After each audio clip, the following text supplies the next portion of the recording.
noches, amigos de Argolla TV. Mi nombre es Jaime Serra y estamos como cada lunes, miércoles y viernes a través de la señal de Argolla TV, por supuesto, y también de Espacio Libre. En este día 52 de cuarentena, hoy día sí me acordé, Willy, y ya con mucho que comentar sobre todos estos últimos acontecimientos que han ocurrido en estos últimos días. Si antes en el Perú pasaba en un día lo que un mes en Suiza, ahora pasa en un día lo que pasa en un año en Suiza. Así lo decíamos antes, ¿te acuerdas, Willy? ¿Qué tal? ¿Cómo estás? Sí, hola, muy bien, felizmente. Muy buenas noches, bienvenidos, muchísimas gracias por estar ahí, por conectarse a la multiplataforma de Argolla TV. Sí, estamos con miles de cosas encima, con muchas novedades, y el Perú nunca nos va a dejar de sorprender. La realidad nacional nunca nos va a dejar sin temas para comentar. Estamos entrando ya a la fase final de la cuarentena. Mucho se ha hablado, mucho se ha discutido y se ha debatido sobre si es el momento correcto, el momento ideal, el momento de levantarla y de volver a las actividades económicas. Vamos a poder debatir mucho sobre eso todavía, porque definitivamente, si lo ves desde el punto de vista epidemiológico, la curva no ha llegado a su clímax y tampoco va a bajar todavía, entonces no era el momento. Pero, por un lado, las personas en el Perú no aguantan más la gran mayoría, digo yo, sin generar el día a día, generar económicamente su sustento. Y segundo, la gente está harta de estar encerrada, o sea, no puedes contra eso, por otro lado. Me parece que la cuarentena ha funcionado, yo considero que ha funcionado dentro de reducir el impacto fuerte que puede tener, que ha tenido esto en muchas partes del mundo, esta epidemia en muchas partes del mundo, y en no saturar ni colapsar tan rápidamente los sistemas de salud. No digo que no lo están comenzando a colapsar un sistema. Bueno, no sé si un sistema colapsado puede colapsar, no sé si se puede aplicar eso, ¿no? Porque no teníamos un sistema bueno de salud. Pero bueno, ya nos quedan con muy pocas, no llega a la decena la cantidad de camas UCI que hay en Lima, por ejemplo. Y ese es un problema. Y la curva sigue creciendo, pero felizmente todavía puedes tener un pequeño margen de maniobra para poder ir desocupando camas y llevando a gente a UCI. Acabo de leer tweets bastante graves, bastante desesperados de personal de salud, que por favor que le den un poco de respiro, ¿no? Se me viene mucho a la mente una escena de una película, Rescatando al Soldado Ryan, no sé si la han visto, muy famosa, con Tom Hanks, dirigida por Steven Spielberg, una película del año 95 creo, que hay una escena en el desembarco de Normandía, donde está el actor, no recuerdo el nombre, el que hace del médico que cura el escuadrón, y está tratando de salvar a muchos en plena balacera, en plena toma de las costas de Normandía, en el fuego cruzado contra los alemanes, y está teniendo como a 2 o a 3, y todos se le ponen frente a él porque no puede, es demasiada la gente que muere, ¿no? Y él sale maldiciendo a los alemanes diciendo: denme un minuto, por favor, paren ya, y les tira el casco y se raya. Me trae mucho a la mente esa escena ahora con nuestro sistema de salud, ¿no? No le estamos dando ningún tipo de respiro porque tenemos un sistema colapsado que no va para más y lo estamos sobrecargando. Me da mucho miedo lo que va a pasar el lunes, de verdad te lo digo sinceramente, Jaime, amigos, me da muchísimo miedo lo que pueda pasar el día lunes, no solamente por todo el desmadre que va a haber, sino lo que va a venir 2 semanas después, cuando toda esa gente que salga como loca el lunes se contagie y comienza a colapsar ya totalmente el sistema de salud 2 semanas después. Jaime. Sí, totalmente, ¿no? Y a mí también un tema que me da mucho miedo es un poco que se repita lo que pasaba en Singapur, ¿no? En Singapur lo que ocurrió fue que efectivamente al inicio se le dio un martillazo, como se le ha dado acá también con esta cuarentena prolongada, y luego levantaron esta cuarentena porque, bueno, los trabajadores tenían que volver a laborar, etcétera, ¿no? Sobre todo inmigrantes, donde llegan muchos inmigrantes a Singapur, es de la India, de Pakistán, ¿no? De los países circundantes que son un poco más pobres, que duermen en cuartitos hacinados, y ahora hay un rebrote brutal en Singapur, y encima han tenido que declarar una cuarentena. O sea, al final terminaron en lo mismo, ¿no? Y otra cosa que me da miedo, Willy y amigos de Argolla TV, es el nivel de corrupción que se está viendo. O sea, hubiéramos pensado que en esta situación de coronavirus, de emergencia nacional, de emergencia de salud en este país, en este momento, estemos teniendo casos de corrupción terribles y escandalosos, ¿no? El último, Willy, el de la policía. Y justamente el título del programa de hoy es precisamente ese, ¿no? El tema de la corrupción, si es que ni siquiera el coronavirus ha podido con la corrupción en nuestro Perú, en nuestro país.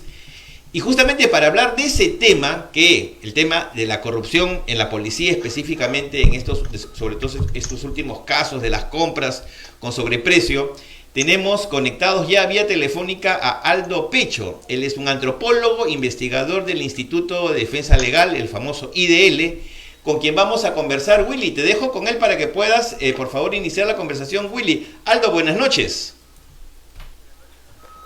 A ver, voy a ponerlo acá. Listo, ahora sí. ¿Qué tal, Aldo? ¿Cómo estás? ¿Qué tal? Buenas noches. Pues como usted, consternado lamentablemente por lo que sucede en la institución policial y en general en ciertas esferas del Estado, como son los casos de corrupción. Sí, Aldo, ¿cómo estás? Willy Vázquez te saluda. Mira, te hemos convocado un poco para poder hablar un poco en detalle del tema. Se ha explotado en la cara de todos de la crisis en el gabinete que ha propiciado.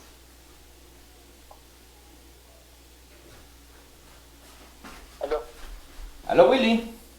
A ver, ¿Sí? ¿Me escuchan? Ahora sí, te perdimos un instante, pero ahora sí. No sé si me logró escuchar, Aldo. No, te escuchamos la mitad de la pregunta nada más, pero no te hemos escuchado más. Ya.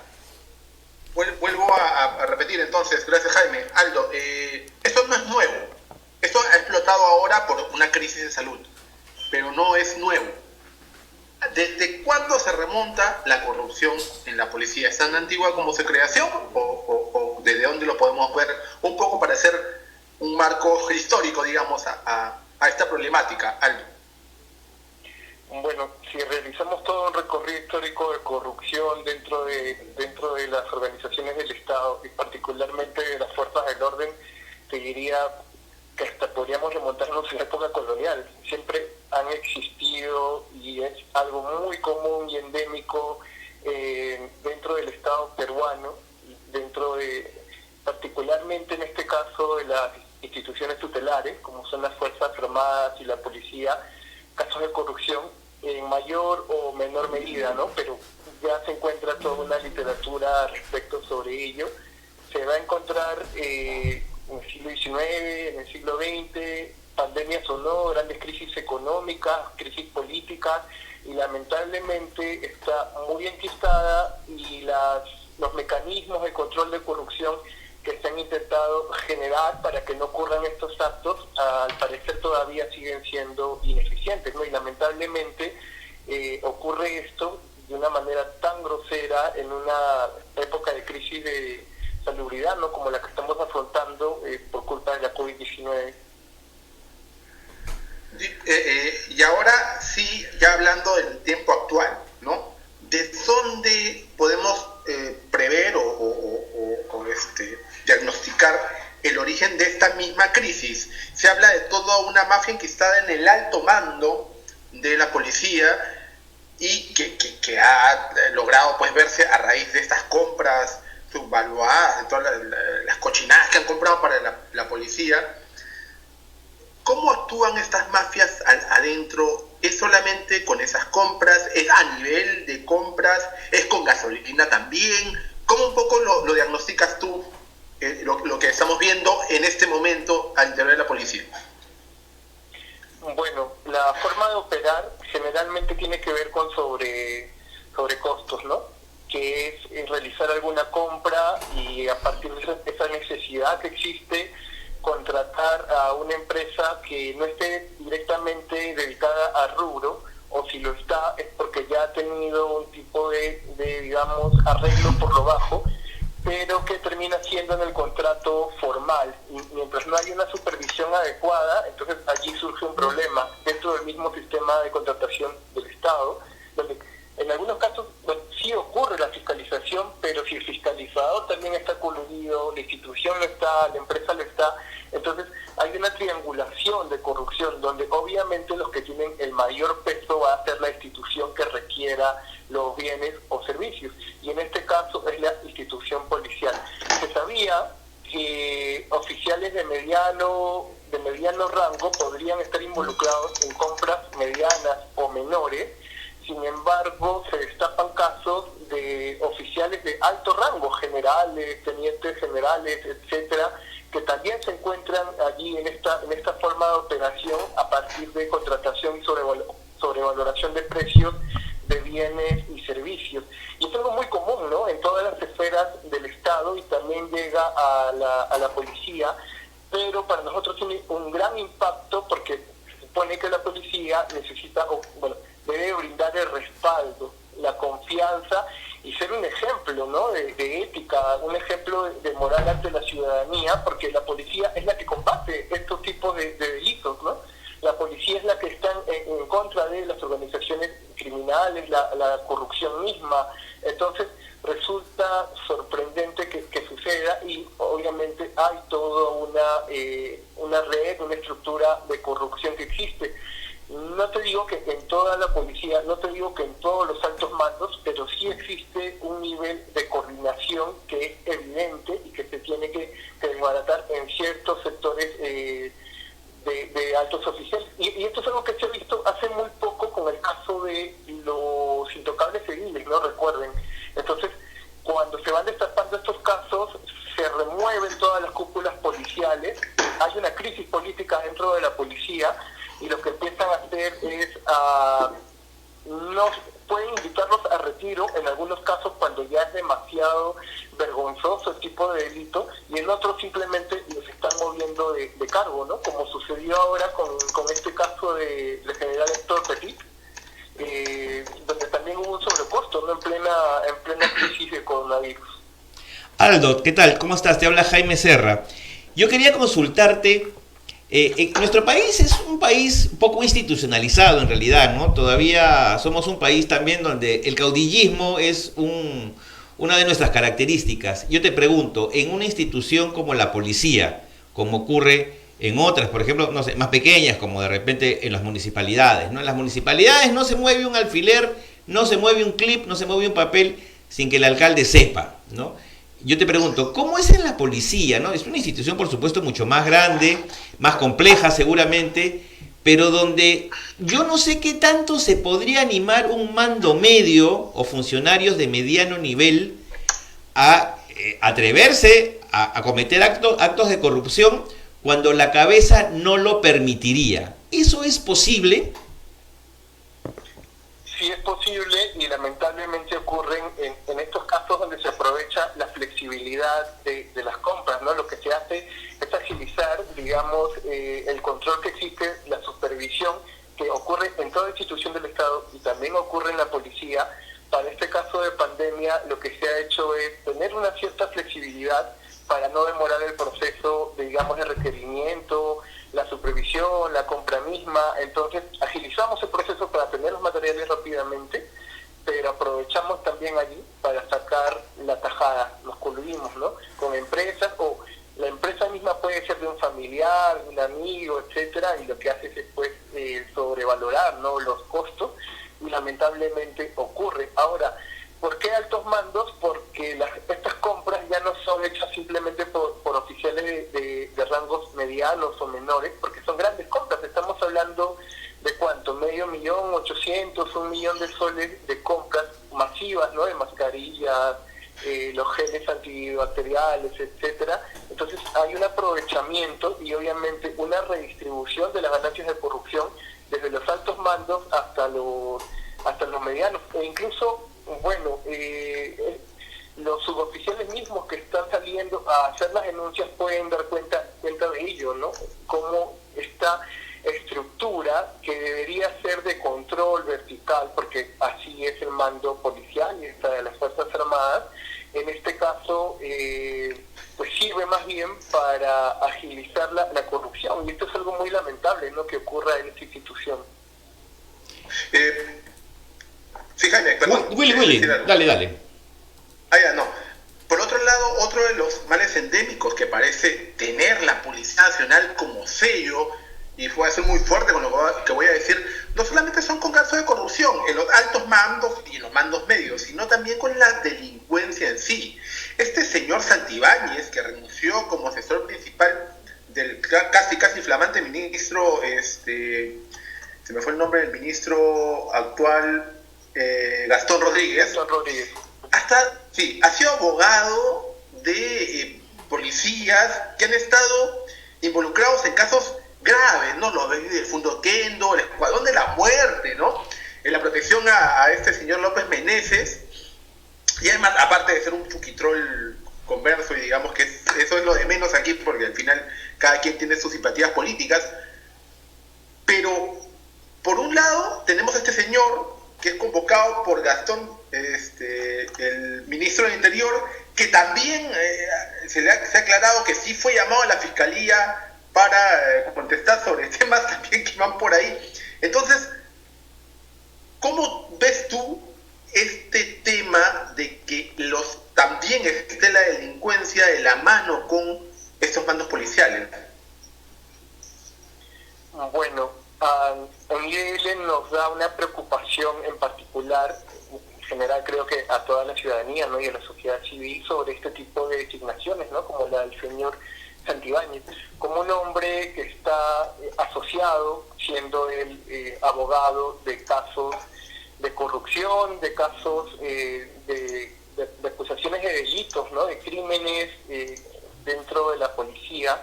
Puede ser el jefe de asesores del ministro, y resulta sorprendente allí, pero para quienes tienen una lectura política sobre ello, ¿cómo puedes contratar a un jefe de asesor? Es porque, uno, le tienes bastante confianza, o dos, que va de la mano con el uno, sabes que maneja las redes políticas, sabes que tiene un conocimiento sobre la estructura policial al respecto.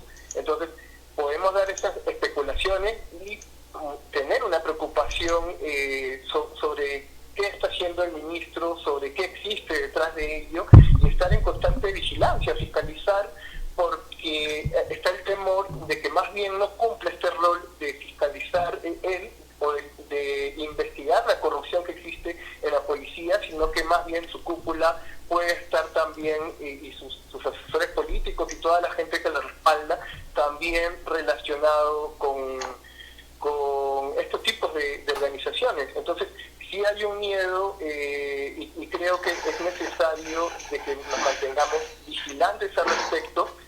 No existe por lo menos para la investigación por el momento determinar que sí están en actos de corrupción, pero sí hay una asociación que nos tiene, digamos, en un miedo que es verificable, ¿no?, a raíz de cómo se relacionan la policía con este tipo de delitos. Entonces, creo que va a ser necesario constantemente tener una vigilancia sobre estos temas, y también invitar, ¿no?, al ministro Rodríguez, Gastón Rodríguez, a que pueda hacer los descargos al respecto, porque están existiendo los cuestionamientos de los medios de comunicación, y va a ser necesario pues que deslinde de estos tipos de organizaciones.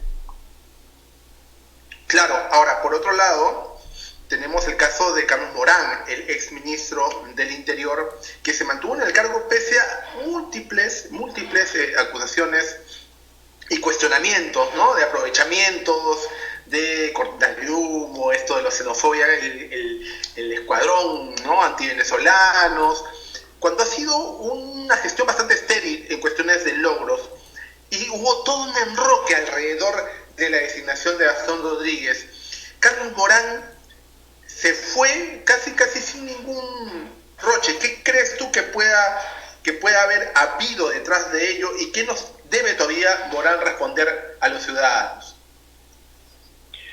Bueno, en el caso de Morán ha sido una gestión muy variopinta, ¿no? Tú, como has mencionado, han existido una serie de hechos ligados a, no sé, la lucha contra la corrupción dentro de la policía misma, un enfoque de lucha contra la delincuencia que en algunos casos no ha sido del gusto, ¿no? En general de la ciudadanía, o en otros, algunos tipos de políticas, digamos, populistas, como esto de crear escuadrones antivenezolanos, ¿no? Prácticamente criminalizando la migración. Entonces, en este tipo de políticas que se dieron dentro del Mininter, en la gestión de Morán, van a existir también una serie de lecturas al respecto. Pueden ser las positivas, donde sí se ha gestionado y se ha dado fortaleza a cierto tipo de institucionalidad policial, por un lado, pero por el otro lado también responder a la lucha anticorrupción, que de hecho es algo que no solo Morán, sino también altos mandos del Mininter y de la policía son los que deben dar la cara, ¿no?, frente a la sociedad civil. Entonces, sí es importante comprender que más allá de los rostros, como puede ser Morán, de hecho la institución policial y el Mininter, como un órgano, pues, del Estado y del Ejecutivo, tienen que limpiar la cara frente a la ciudadanía por dos razones. La primera, para recuperar la confianza frente a la policía, que esto es algo que está muy menoscabado, y el INEI recoge, ¿no?, año tras año, que la confianza en la policía apenas llega al 20% entre la ciudadanía, y ni eso, cuando deberíamos tenerle confianza a la policía porque es la que nos resguarda. Y por otro lado, nos encontramos en un evento, pues, de una crisis pandémica. Entonces se hace necesario que le tengamos más confianza en la policía, y mucho más cuando miles y miles de policías están exponiendo su vida. Entonces, ¿qué sucede cuando los altos mandos, los altos oficiales, autoridades, las cúpulas ministeriales no cumplen con las necesidades que tiene la población? Surge una desconfianza, y también surge, digamos, el quiebre de la moral de los policías mismos, los que están allí en el terreno, ¿no?, en la primera línea, luchando contra la delincuencia en este caso, sino contra la propagación, pues, de la pandemia. Aldo, yo quería consultarte sobre el estado de ánimo del personal policial. Se ha comentado en estos días en la prensa de que se nota, digamos, la merma de efectivos policiales en las calles, y que incluso se ha relajado el control, ¿no?, de este estado de emergencia. Ya no hay tantos controles como al principio de los automovilistas, inclusive se nota en lugares de Lima donde ya hay cierta congestión. ¿Tú has podido explorar algo al respecto? ¿Qué tanto ha afectado la moral de la policía que se les entregue mascarillas defectuosas, geles defectuosos, que no los han protegido, y por otro lado más bien han llevado a que haya denuncias de muchos efectivos contagiados con el coronavirus, ¿no? Incluso se han contado fallecimientos dentro de la Policía Nacional justamente por el coronavirus también. ¿Tú qué sabes? Sí, lamentablemente han sido una suma de factores para que esto haya sucedido, ¿no? Ya son más de 2.000 casos hasta la semana pasada que lo declaró el ministro, de policías que han sido infectados. Un gran número se encuentra, pues, hospitalizados, otro en UCI, y muchos han muerto lamentablemente. Entonces, esto va mermando de todas maneras la confianza de la policía, por un lado. Por otro lado, es evidente de que los actos de corrupción van a crear un clima pues de tensiones, un clima de decepción dentro de la policía misma. Entonces, ver que otras personas están aprovechándose de la situación, generando riqueza ilícitamente, y ellos en la primera línea, va a bajar la moral de la policía, ¿no?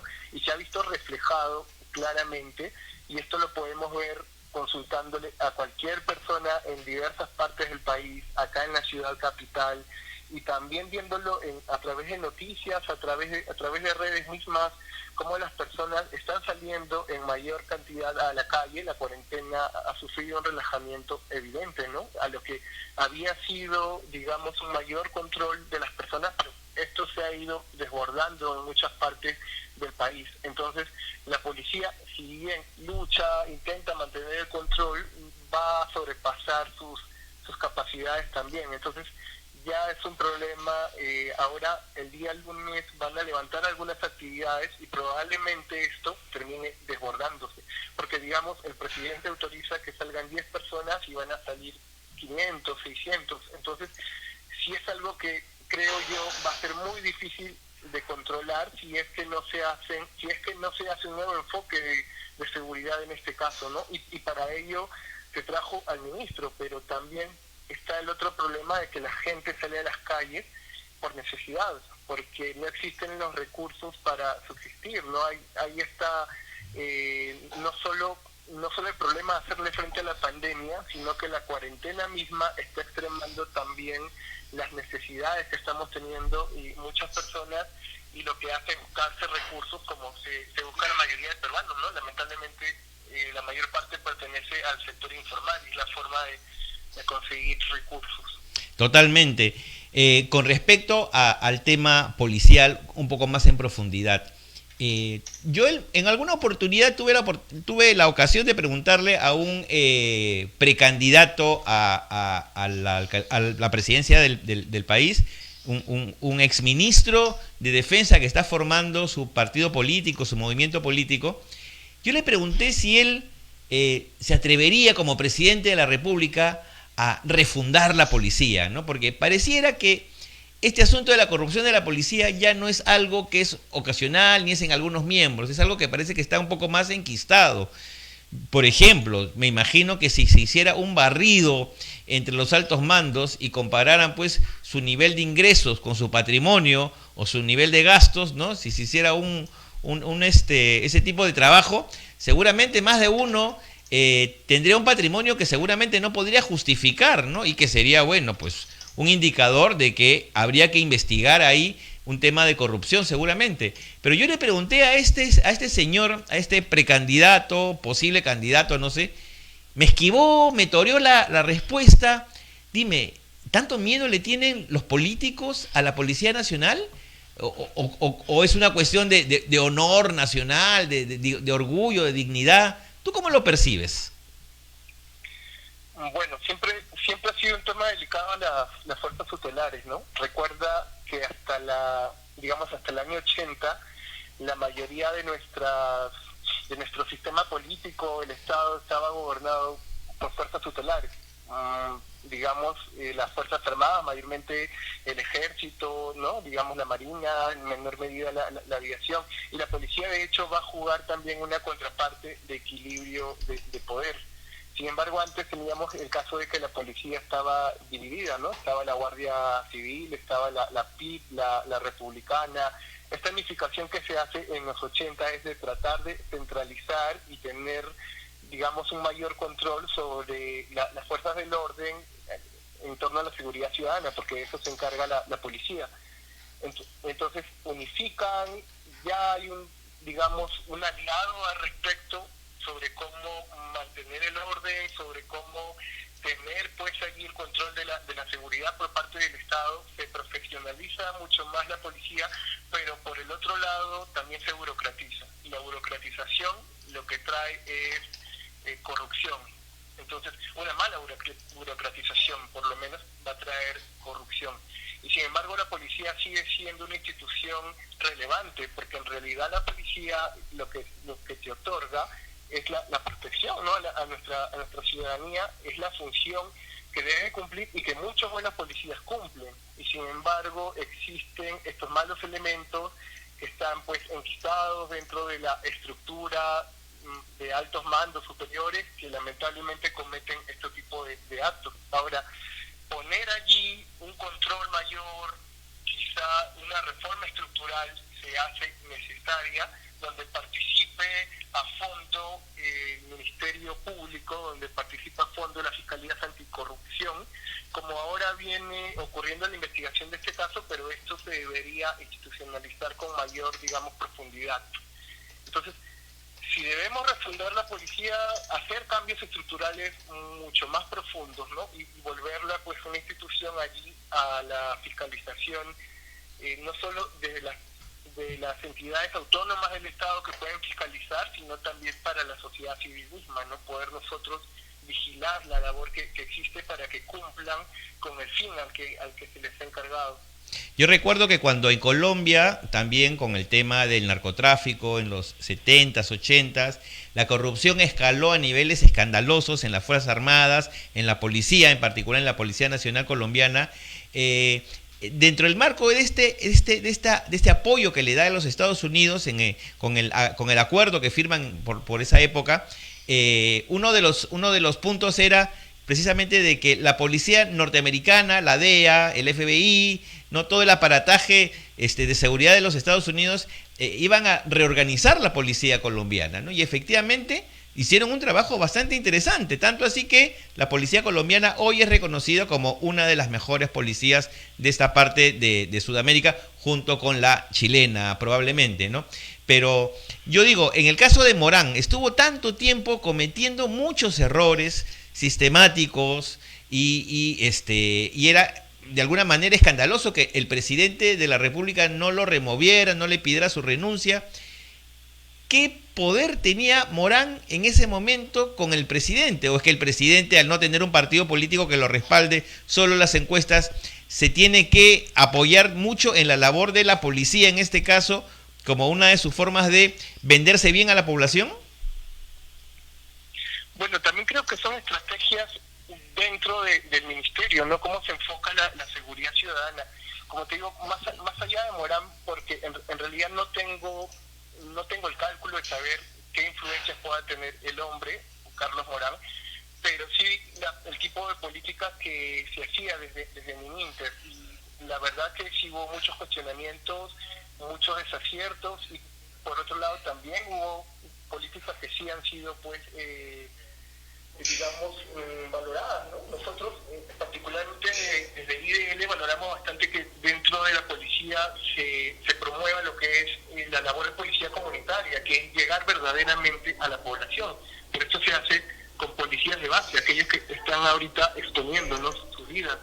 Pero lamentablemente las decisiones desacertadas que existen dentro de las cúpulas en Mininter, tanto de Morán, digamos, como de los anteriores ministros, pues responden a un tipo de política que se planifica desde el Estado, desde Vizcarra, desde Kuczynski, y ellos creen que puede hacerlo acertado, pero estos tipos de políticas que son represivas, son políticas que solo intentan la lucha contra el delito, pero contra sus consecuencias, sino contra sus causas de fondo, ¿no?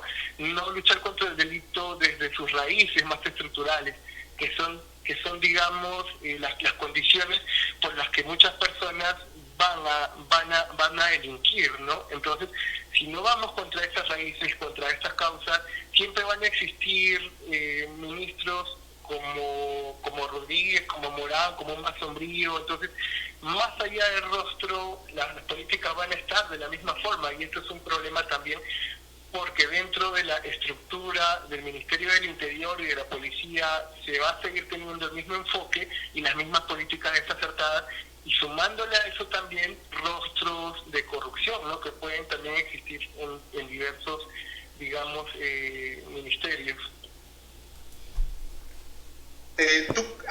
¿Tú crees que esta reorganización que hubo en los 80 de aglutinar a la policía en un solo frente, no Guardia Republicana, Guardia Civil ni de investigaciones, sino una policía nacional, tenga algún tipo de consecuencia hoy, no solo en actos de corrupción, sino en que hay siempre enfrentamientos entre las armas, pese a que ha pasado más de 30 años, ¿no? Pese a que ha pasado un montón de tiempo, donde ya hay muchas promociones que son ya no de las armas de la policía o de las secciones, no sé cómo llamarlo, disculpa la ignorancia, pero ¿crees que esto afecte hasta este momento algo en la institución? Mira, lamentablemente en la policía hubo un golpe muy fuerte contra la policía de investigaciones. Yo creo que ha sido un punto clave para asegurar tanto el trabajo de inteligencia de la policía hacia el exterior, hacia la ciudadanía, pero también para seguir teniendo un órgano autónomo. Sí, te escuchamos, sino que se cruzó un poquito.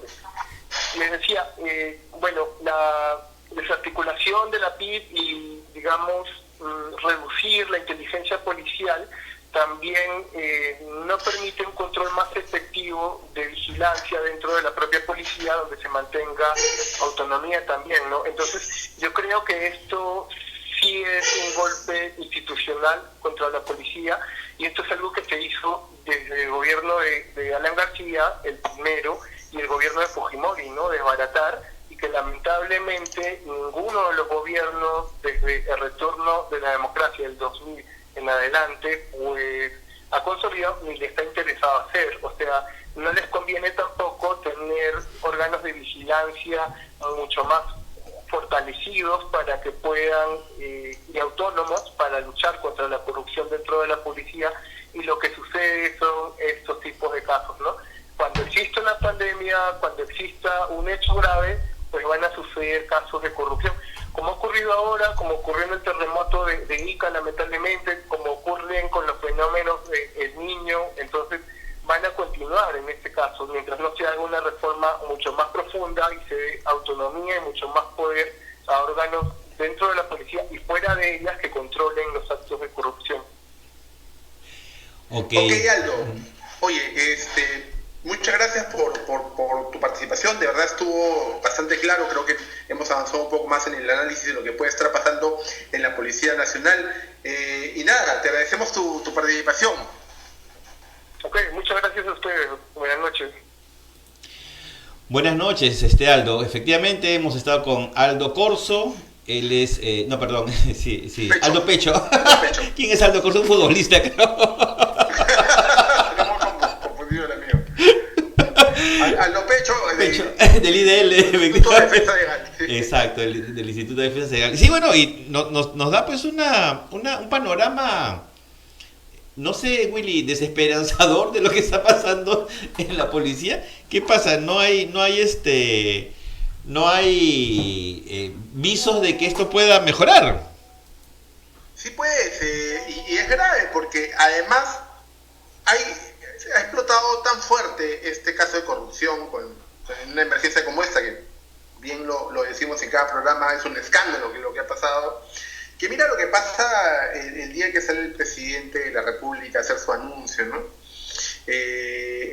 Lo pone un poco para enfrentarse a los medios, a su ministro del Interior, y el ministro del Interior no encuentra mejor cosa que defender a este señor Santibáñez, y en la noche el pata renuncia por toda la presión, renuncia el jefe del INPE. O sea, está el sector interior bastante complicado, me parece, y lo que ha hecho básicamente la epidemia es poner en relieve todos estos problemas que también venían, ¿no, Jaime? Yo creo que ya sueno cansino con esto, pero teníamos la educación en crisis, teníamos la salud en crisis y la policía también en crisis, un sector en crisis en donde estamos viendo pues cómo se abandonan a los policías en el hospital de policía, los hacen hacer colas, no hay pruebas, no se les atiende, no se les pone protección personal, cosa que lo que vemos es que se relaja el control en las ciudades, donde los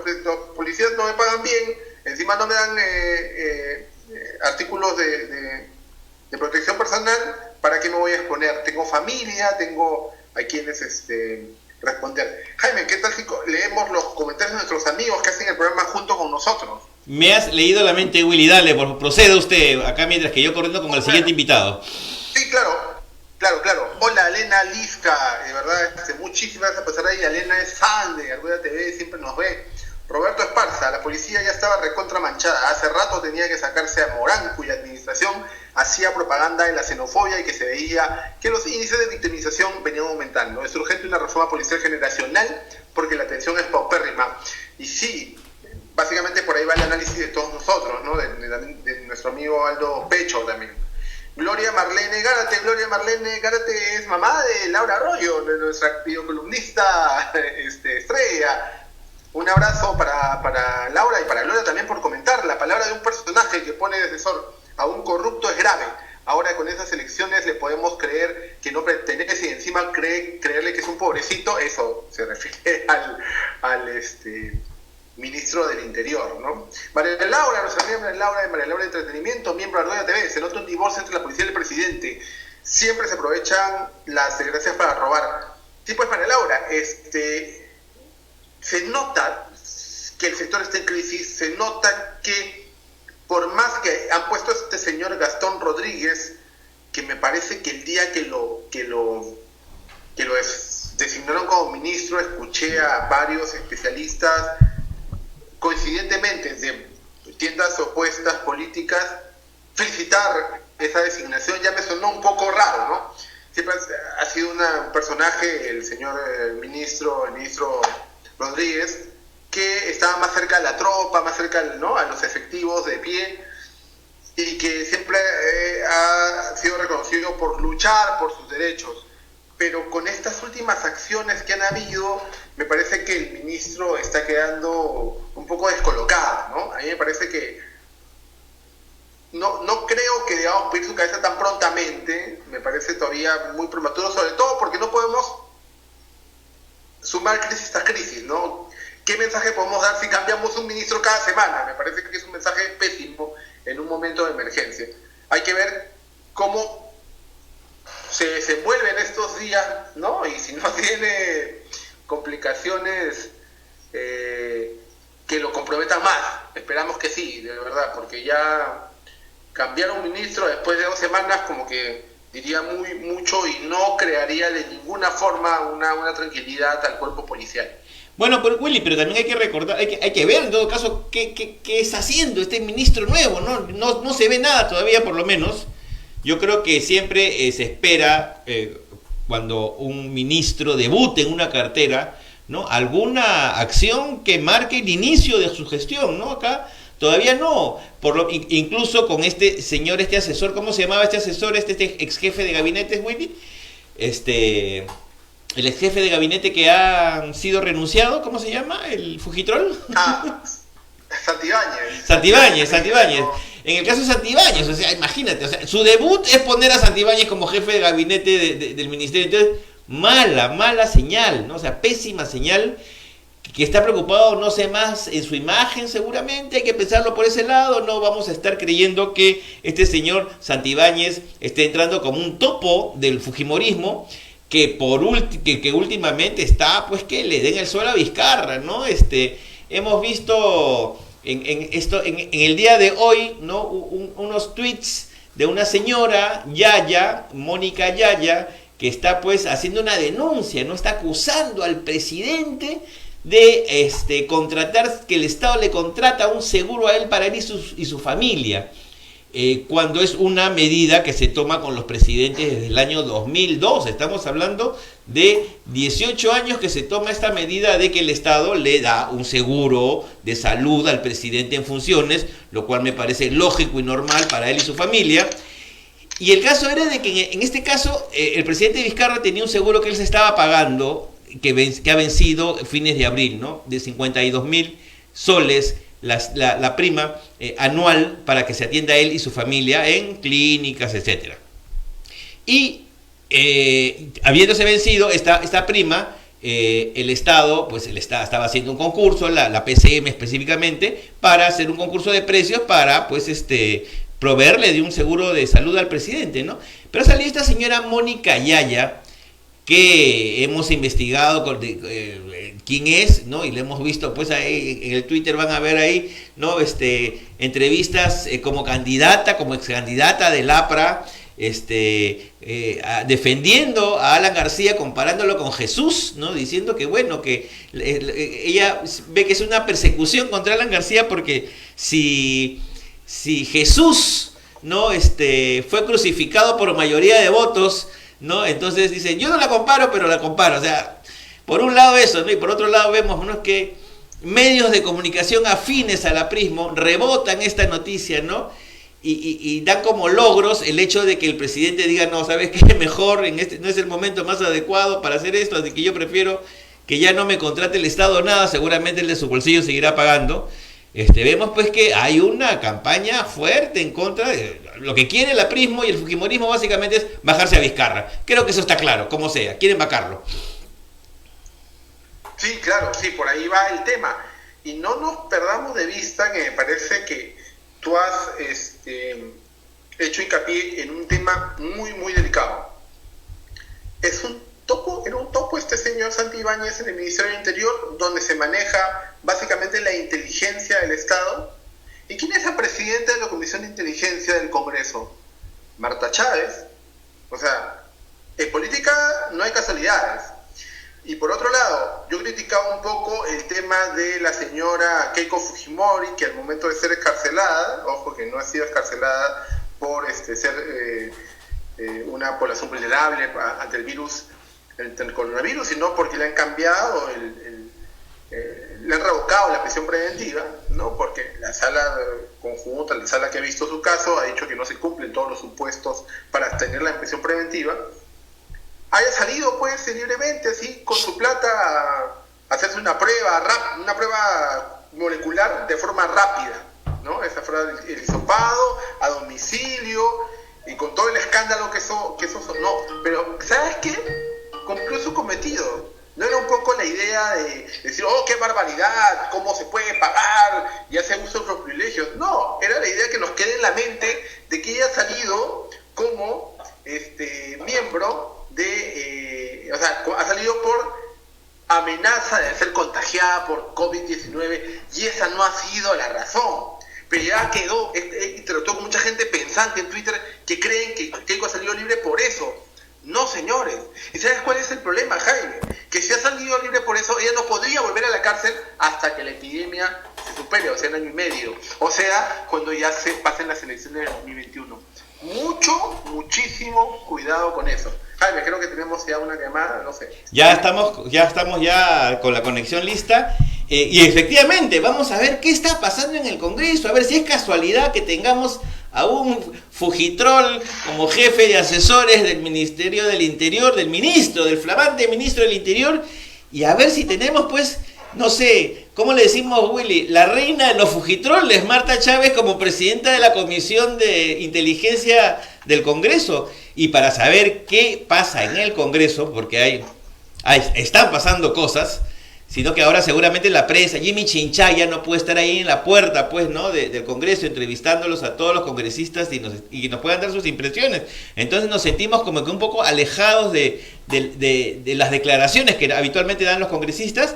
Vamos a tener tras la pausa muy cortita a Daniel Olivares, y ya saben ustedes que es congresista del Partido Morado, con quien conversaremos de este y otros temas, porque también hay algunos temas que el Congreso está sacando un poco del sombrero como mago, ¿no?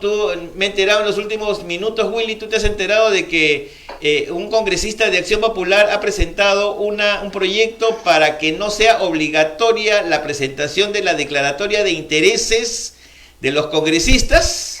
Muy bien, bueno, de eso y otros... Algo has leído. De eso y otras cosas vamos a conversar con Daniel Olivares tras la pausa de apenas un par de minutos. Así que ahorita volvemos con Daniel Olivares en Argolla TV.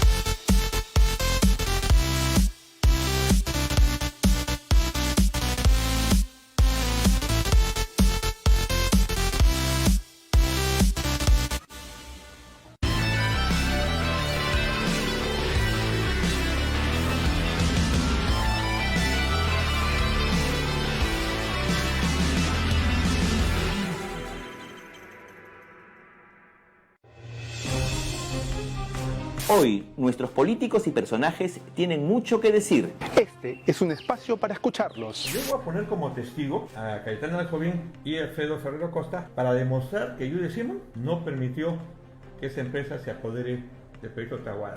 El Fondo de Estabilización Fiscal, que tiene unos 5.400 millones de dólares, 18.000 millones de soles. Allí, por ejemplo, da para entregar un sueldo mínimo a 12 millones de personas durante 3 meses. Y estos derechos, insisto, no pueden ser puestos en tela de juicio por más estado de excepción que exista, por más estado de emergencia que exista. Aunque también para cuestionarlos. Restaurar el juicio de residencia contra el presidente de la República, por la experiencia que hemos tenido en los últimos 40 años, de que todos los que han ejercido la presidencia en periodos completos están involucrados en corrupción, presos, detenidos, con arresto domiciliario, con acusación. Si hubiera eso, no se hubiese escapado Toledo, por ejemplo.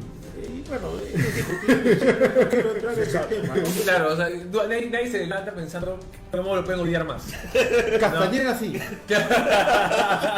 Porque aquí No nos casamos con nadie. conéctate a Argolla TV Original los lunes, miércoles y viernes a las 10 de la noche. En nuestra multiplataforma por Instagram, YouTube, Facebook y Twitter.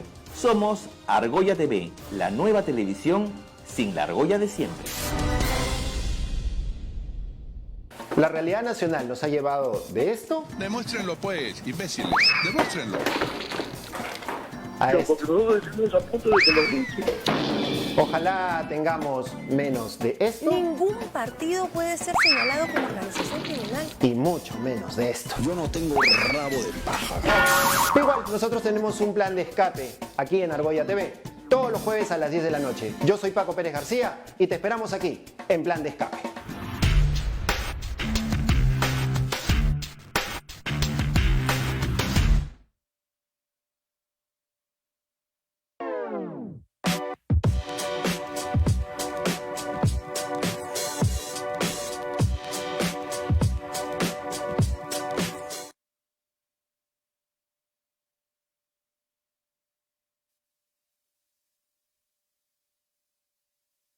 Estamos de vuelta nuevamente. A ver, estamos justo retomando la comunicación con Daniel Olivares, que ya está aquí con nosotros. Vamos a acomodar el asiento de los invitados virtual que tenemos ahora. Ahí está, vamos a poner. Ahí está. Ahora sí, ya nos estamos acomodando, Daniela, a la nueva tecnología. Ya está Daniel Olivares, congresista de la República del Partido Morado, acompañado, por supuesto, al ladito de Willy Vázquez, conectado vía Skype. Buenas noches, Daniel, ¿qué tal? Hola, buenas noches. ¿Qué tal, Daniel? ¿Cómo estás? Bien, todo bien. Después Oye, de Daniel, tiempo. para empezar un poco la conversación y dejarlo a Jaime ahí cuadrando cosas. Oye, se ha sabido muchas cosas del Congreso hoy. Se presentan proyectos de ley para que ya las elecciones primarias no se den, o sea, se deja de lado la reforma política. Por otro lado, tenemos como bien indicaba Jaime en la pausa, o antes de ir a la pausa, para evitar que den que rindan sus cuentas, las declaraciones juradas.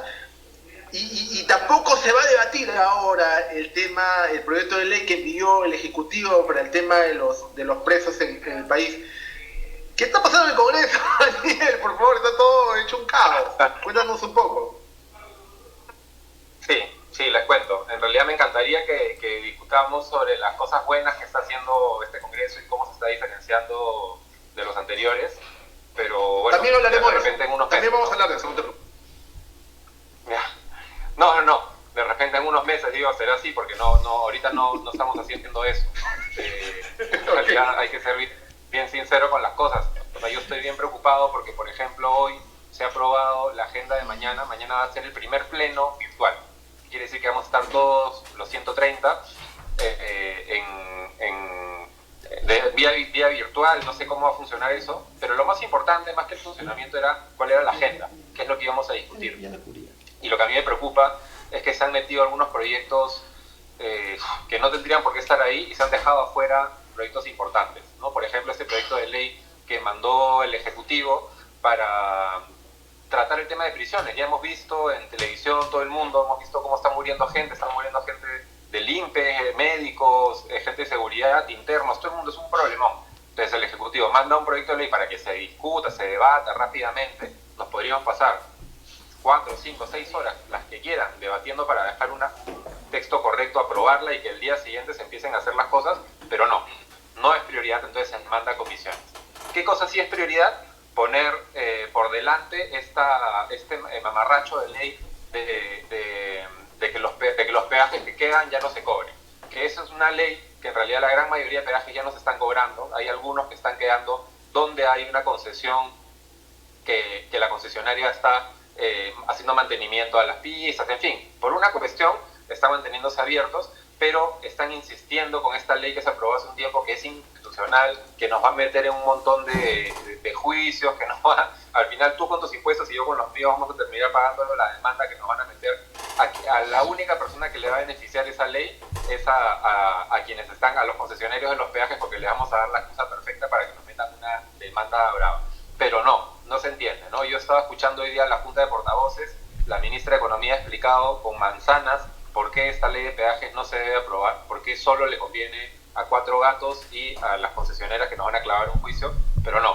Quieren la ley del aplauso, quieren decir que están al lado del pueblo, quieren decir que el Ejecutivo no sé por qué, y no entiendo, pero no. Entonces vamos a pasarnos seguramente 3 horas debatiendo esa ley mamarrachienta de los peajes que nos van a clavar un juicio después, pero no hay tiempo para discutir sobre cómo reformar el sistema penitenciario urgente, donde está quemándose las cosas y donde todos los días mueren personas y están sufriendo. ¿Por qué? Porque que se jodan los que están ahí porque nadie los ve, ¿no? Presos, pero médicos también y gente de seguridad del INE.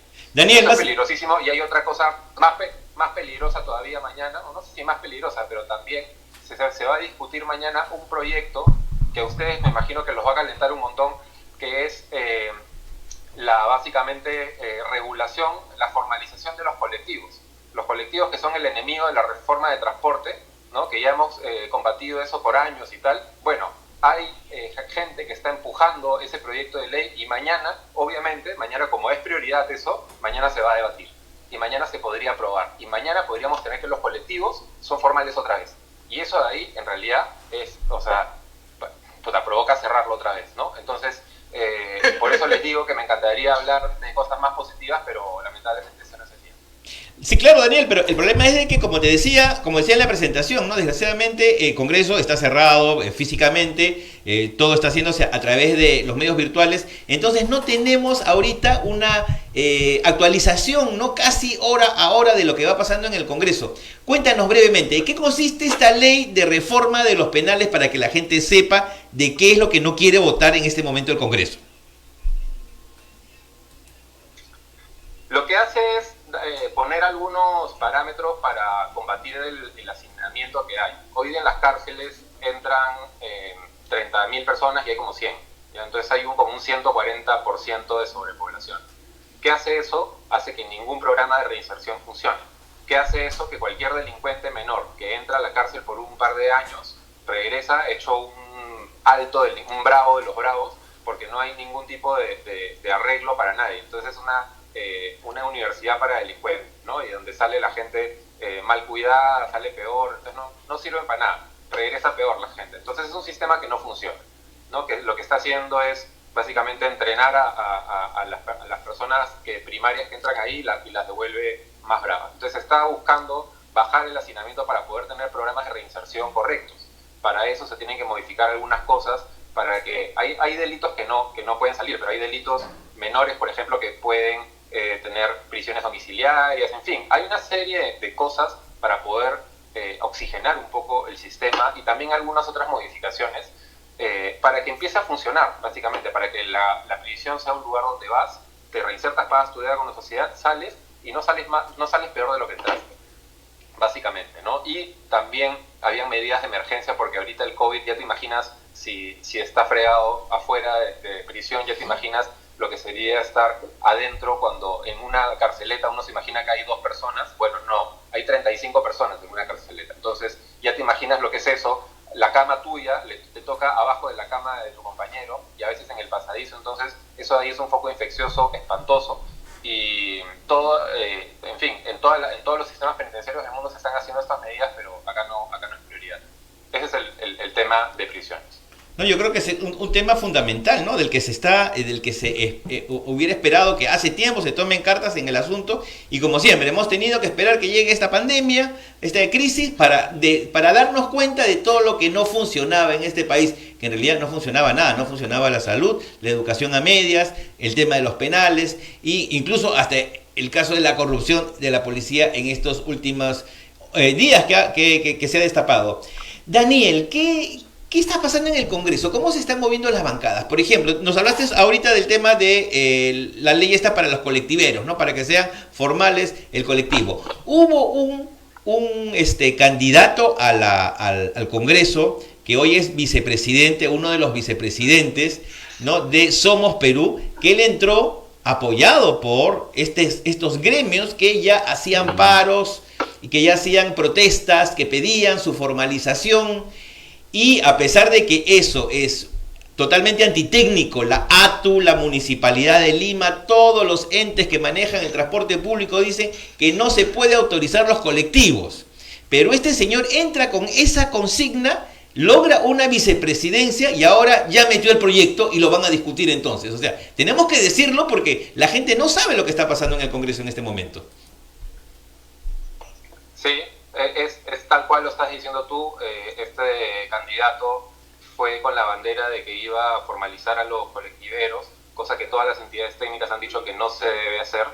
En fin, salió, ganó, bueno, ya está, cosas que pasan, pero lo que sí es sorprendente es que se le siga el mismo discurso dentro del Congreso y la gente no entiende. O sea, es como que los informes técnicos no sirven para nada. Y lo que dice la presidenta de la ATU, lo que dice la Municipalidad de Lima, lo que dicen todas las personas que están tratando el tema, el ministro de Transportes, todo el mundo que pide por favor que no se apruebe algo así, pues no interesa, ¿no? Entonces, ¿por qué? Porque ¿qué habrán acordado? ¿Quién sabe? Entonces, mañana obviamente se va a discutir. Entonces, ¿qué va a pasar? Yo voy a decir por qué estoy en contra de esto, me van a decir que estoy en contra del pueblo porque no quiero que trabajen los colectiveros, y que soy seguramente pues un pituco que como no me subo colectivos, no quiero que trabajen. Cuando en realidad esto de acá es todo lo contrario, porque esto de acá, la presencia de colectivos a quien más afecta es a quien trabaja y a quien se mueve en transporte público, porque el transporte público nunca será de calidad en nuestro país mientras existan los colectivos informales. Y eso es una verdad que se ha probado hace un montón de tiempo. Entonces, ¿qué tenemos que hacer? Pelear contra eso, y por eso ustedes son tan importantes desde los medios, para poder rebotar este tipo de cosas y generar conciencia de opinión, para que la gente participe. No, totalmente. Pero sí es verdad lo que tú decías, de que es más fregado ahora hacer seguimiento a lo que pasa en el Congreso, porque todo el mundo está en sus casas. Yo estoy desesperado haciendo mi función de congresista desde mi casa, porque en realidad uno tiene que pararse, irse y pasar en la oficina de la otra persona para poder decirle qué está pasando. Y no puedes hacer nada de eso. Todo es por teléfono, todo es por Zoom, y es bien complicado hacer las cosas así. No, totalmente. Las labores ¿no? de fiscalización, perdón, Jaime, Dale. En el Congreso, me imagino que están teniendo esas cortapisas, ¿no? Mañana, antes de hacer la pregunta más extensa, mañana vamos a poder tener acceso a través del canal del Congreso, a la audiencia, lo va a hacer pública, el pleno va a ser público, imagino. Sí, mañana el pleno va a ser público, va a estar todo el día, va a estar porque están convocados a las 10. Eso me imagino, conociendo, va a empezar 10:30, no sé qué, y va a durar yo creo que hasta el final del día, porque eso va a estar, vamos a estar todo el día ahí discutiendo, porque primero se va a discutir esto de los peajes que quieren hacerlos por insistencia, esta ley por la que nos van a clavar una demanda millonaria y se van a llenar de plata los de las concesionarias, y que va a beneficiar a 4 empresas de transportistas. Esa es la primera, ahí nos vamos a pasar 2 horas, y después se van a discutir una serie de leyes del Congreso pasado que le faltaba segunda votación, entre ellas la de los colectiveros, entre ellas la destitución de la vicepresidenta Mercedes Arauz, que bueno, está bien que de una vez se le acepte, y en fin, cosas que deberían demorar, pues lo de la despedir o aceptarle la renuncia a la vicepresidenta debería tomar pues 5 minutos, nos vamos a tirar 1 hora seguro ahí. Entonces todo el día va a estar ahí el show listo para que ustedes puedan ver. Sería bien importante que se vea, que se diga lo que está sucediendo adentro, porque es bien peligroso en realidad lo que puede hacer un Congreso que no es fiscalizado por la ciudadanía. Lo vamos a cubrir, no te preocupes, y vamos a estar bien atentos, Daniel. Mi pregunta es la siguiente: ¿y la reforma política en qué quedó? La reforma política es una de las cosas que creo que ha avanzado dentro de todo. Se han presentado propuestas, hay bancadas que han presentado propuestas que iban en contra de algunas cosas de la reforma política, simplemente no han avanzado. En el caso yo no quiero decir que nuestra banca es la mejor ni tal, porque tenemos nuestros problemas también, pero hemos presentado una buena propuesta para concluir la reforma que se tiene que fue una de las promesas.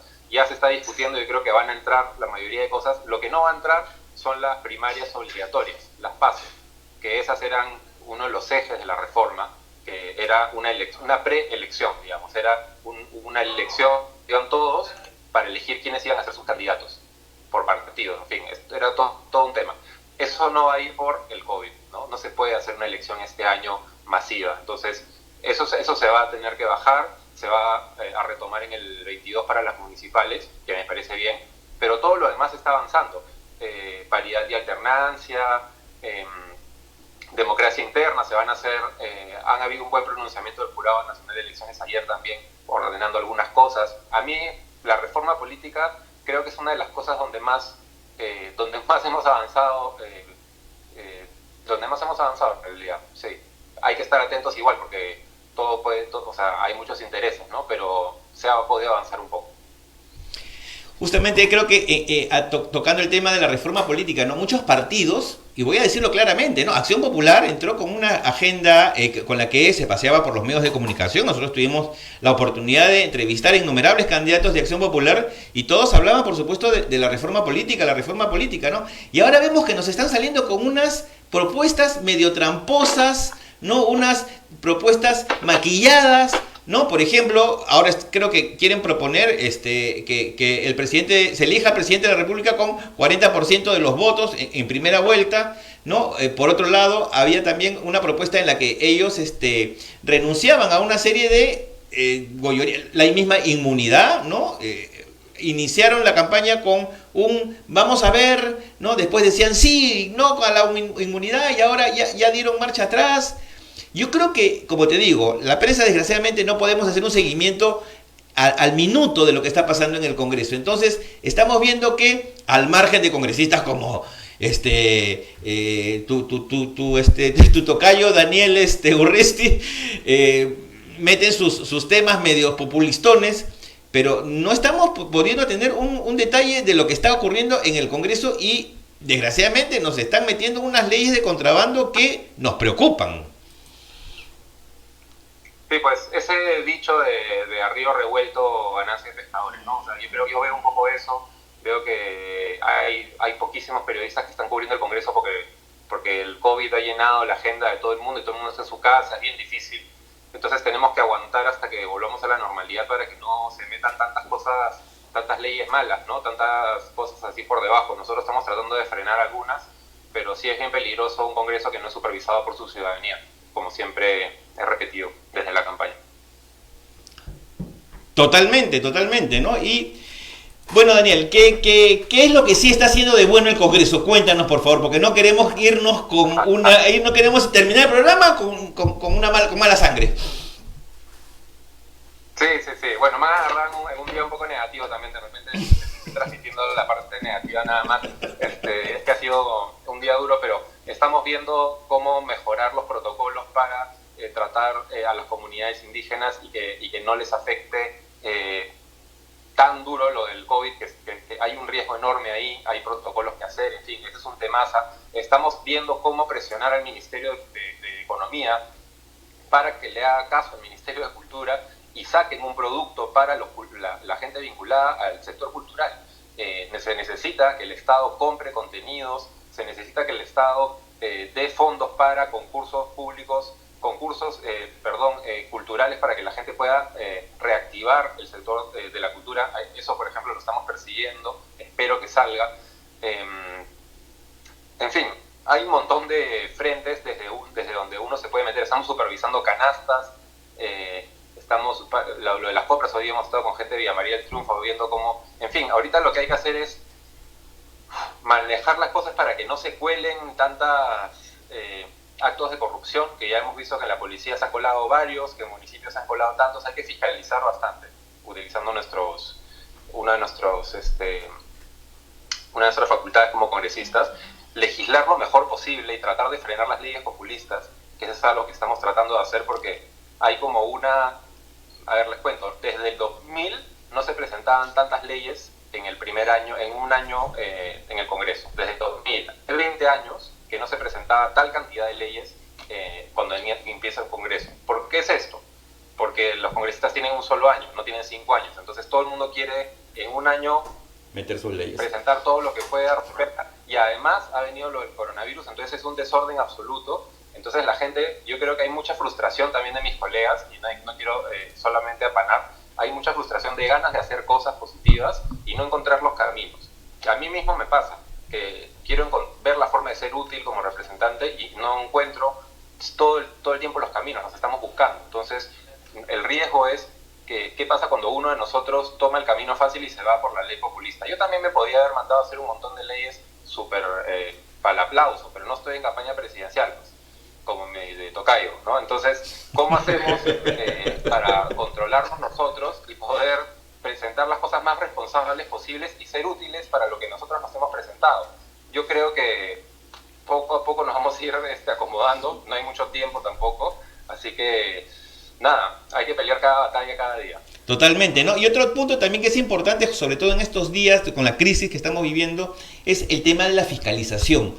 Hemos visto ya actos de corrupción escandalosos en la policía, por ejemplo. La misma Contraloría acaba de descubrirse que está comprando alcohol en gel, mascarillas, guantes al doble de lo que se vende en precios de mercado para la gente, o sea, precios de venta al público, ¿no? O sea, si tú compras en cantidad, tienes que comprarla a un precio menor.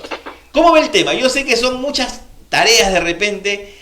Ya venían recargados, en la campaña conversábamos que tenían que apurarse seguramente con todas las leyes para la reforma política, pero nos cayó el coronavirus y todo como que pasó a un segundo plano. Y el tema, como te digo, de la fiscalización también nos preocupa a los ciudadanos, ¿no? ¿Cómo están manejando eso? Y la fiscalización en general al gobierno, ¿no? Porque está bien, o sea, yo creo que todos estamos en la línea de apoyar las acciones del gobierno en este tema de crisis, pero tampoco le vamos a dar el cheque en blanco al presidente Vizcarra. No, cheque en blanco a nadie. La fiscalización, como tú bien dices, Jaime, es una de las funciones principales que vamos a tener en este Congreso. De hecho, fiscalizar todo el tiempo. Nosotros estamos trabajando muy de cerca con Contraloría. Yo estoy en la Comisión Especial COVID-19, que es una comisión para fiscalizar justamente. De ahí nos hemos partido en dos equipos, uno que va a trabajar compras médicas y otro, equipos médicos, en fin, y el otro compras en general. Y ahí estamos trabajando de la mano con Contraloría, que es bacán trabajar de la mano con Contraloría porque ellos tienen un control concurrente que van avanzando mientras se va gestionando. Hoy día, por ejemplo, que yo estaba fiscalizando la Municipalidad de Villa María del Triunfo por unas canastas mal entregadas, ya Contraloría ayer había sacado un informe detallando exactamente cuál era el problema. Entonces creo que sí hay oportunidades de fiscalizar si trabajamos juntos de la mano, ¿no? Suena un poco cliché, pero en realidad es lo que toca ahorita porque hay muchos huecos por llenar. Es bien curioso lo que dices, ¿no? Que teníamos poco tiempo para hacer tantas cosas. Ahora en realidad yo pienso que si no hubiera esta bendita pandemia estaríamos bien tranquilos en realidad para poder hacer todo lo que teníamos que hacer. Siempre la perspectiva uno le va cambiando las cosas, ¿no? Ahorita me parece que no era poco tiempo para lo que íbamos a hacer. Sobraría el tiempo para lo que habíamos planeado hacer. Ahora más bien es que estamos fregados de tiempo y lo que tenemos que hacer es reinventar nuestra función durante este año y medio. No vamos a ser lamentablemente los congresistas que queríamos ser. Mi eje ciudad, con todos mis proyectos de ley de ordenamiento, de espacios públicos, ya los tiramos a la basura porque ya en realidad ahorita ninguno de esos es relevante. Ya serán relevantes el próximo año cuando volvamos a la nueva normalidad. Pero ahora más bien vamos a tener que cumplir otro rol, que es poner fuerza de choque para que no pasen leyes mamarrachas, fiscalizar para que no pase, para que no choreen en emergencia y buscar representar a la mayor cantidad de gente, ¿no? A mí me escribe gente todo el día de todo tipo, con todo tipo de pedido y tratamos de hacer puentes con algunos de ellos o con todos los que se puedan para poder destrabar cosas, ¿no? Entre cosas personales, gremiales, fiscalizar y legislar un poco y bloquear las leyes mamarracho, esa va a ser la chamba de este año y medio. Sin parar, eso va a ser. Daniel, pero no está muy alejado de repente de las propuestas que tiraron el Congreso, de viabilidad, ¿no? de urbanismo, el tema de los colectivos, por ejemplo, ¿no? O sea, son un tema que atenta contra todo tipo de ordenamiento de transporte público, por un lado. Van a ser una fuente de contagio ahora en la epidemia. Y por otro lado, puedes apoyar, y yo creo que ahí hay una gran oportunidad, ¿no? De hecho, lo has visto hace rato, de lo que está haciendo la ATU ahorita, ¿no? Con el tema de las ciclovías y de hacer transporte sostenible, intermodal y demás. Por ahí de repente puedes aportar bastante dentro de las propuestas que te dan al Congreso. Y por otro lado quería preguntarte, ¿qué papel va a tomar ya el partido, tu partido, el Partido Morado, en esto poco tiempo ya que queda, ¿no? ¿Cuál va a ser el papel fundamental? Ya has adelantado un poco que tu posición un poco va a ser, ¿no? No dejar pasar mamarrachos y luchar contra el populismo, por favor. A tu tocayo hay que meterle un cable, no sé, mutearle el micrófono en Zoom. Algo que hacer con ese señor. Pero el Partido Morado en sí, la posición ya institucional. Sí, lo primero es lo del transporte. Es paja que me digas eso porque no lo había recordado. Sí, efectivamente estamos trabajando con ATU para tratar de apoyarlos, porque ellos tienen una oportunidad bacán ahorita de meter transporte no motorizado. La bicicleta finalmente se vuelve algo interesante, algo que nadie quería, ahora se la pelean. Ahora la Municipalidad de Lima, la ATU, se pelea y los municipios se pelean a ver quién va a hacer la ciclovía. Alucinante. Pero la ATU ahí va a tener un plan que hay que empujar, que lo está apoyando el Ejecutivo para generar esta red de ciclovías finalmente, para empezar. Ahí hay una transformación interesante que apoyar y ahí con ATU estamos de la mano, apoyando todo.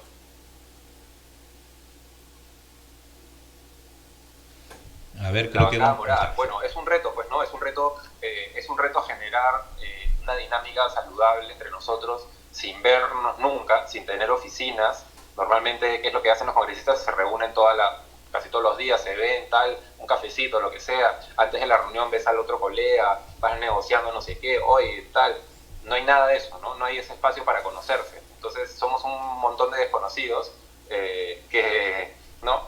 Con la bancada nos estamos reuniendo por Zoom y conversamos, pero no es lo mismo, pues, no es lo mismo que trabajar en equipo, en el mismo edificio, en fin, es otra cosa. Y aparte, primera vez que trabajamos juntos, no es como separarte de tu grupo de patas que siempre viste y hablan y no pasa nada. Aquí es distinto, ¿no? Entonces, estamos en ese reto de poder trabajar de manera cohesionada, con personalidades distintas, en fin, va a ser un reto hasta el final, ¿no? Pero finalmente sí coincidimos al final con algunos valores al menos de tratar de defender las libertades, de no empujar, al menos en la gran mayoría, leyes populistas que van a afectar al Estado. Ahí hay una pelea constante, ¿no? De formas de ver las cosas, en fin. Yo soy, como les conté, un invitado de la bancada. No soy un militante del partido, no estoy ahorita construyendo partidos, sino estoy más bien tratando de construir una bancada saludable y ese va a ser un reto diario, pues, ¿no?